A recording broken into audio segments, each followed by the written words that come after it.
Hello everyone, मैं दिव्या दीवानी।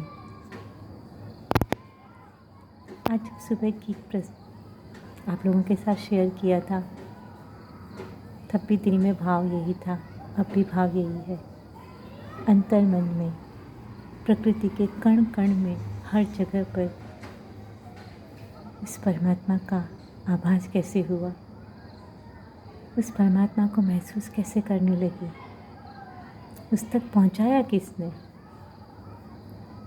गुरु ने। भीतर के गुरु से और बाहर के गुरु से एक किसने किया?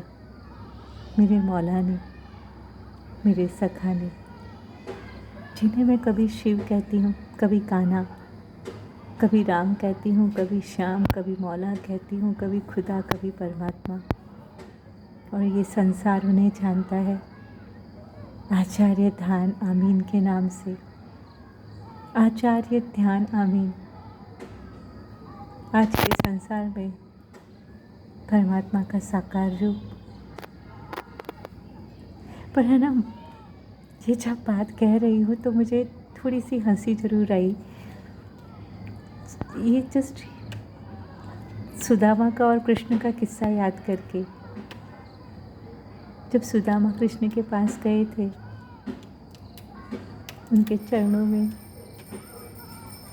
शीश नवाने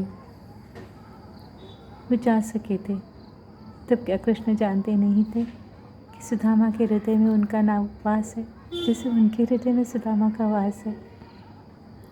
परंतु तब उन्हें आभास तभी हुआ जब सुदामा उनके हृदय तक आने के लिए तैयार हुए।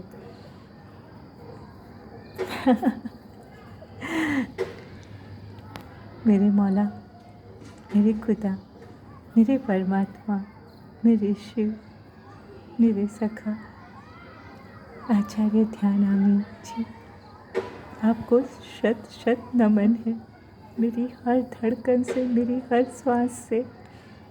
क्योंकि मुझे लगता है ये मैं नहीं हूँ, ये आप हैं जो धड़क रहे हैं, ये आप हैं जो बोल रहे हैं, ये आप हैं जो प्रकाशित हो रहे हैं।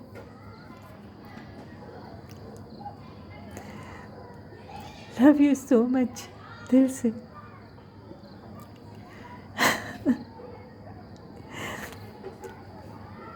एक बात और कहूँगी,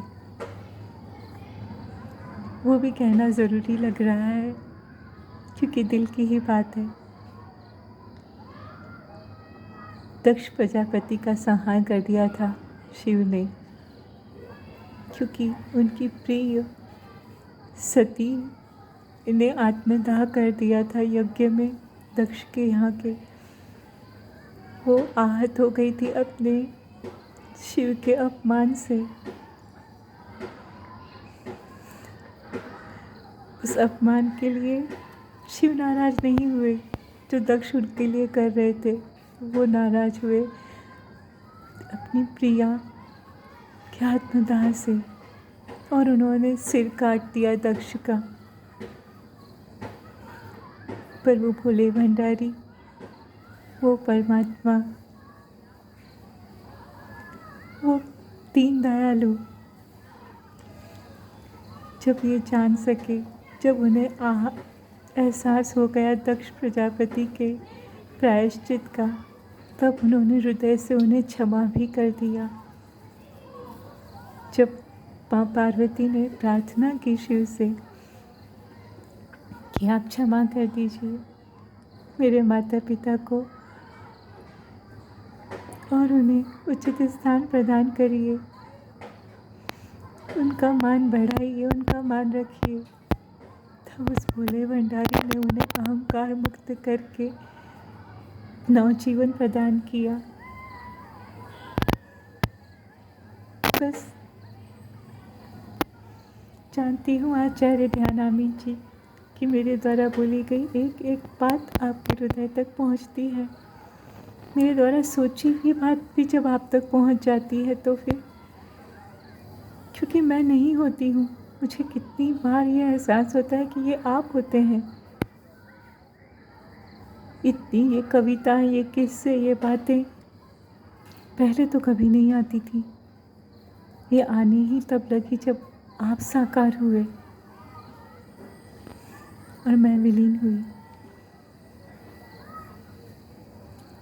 love you all so much, दिल से प्रणाम आप सभी को।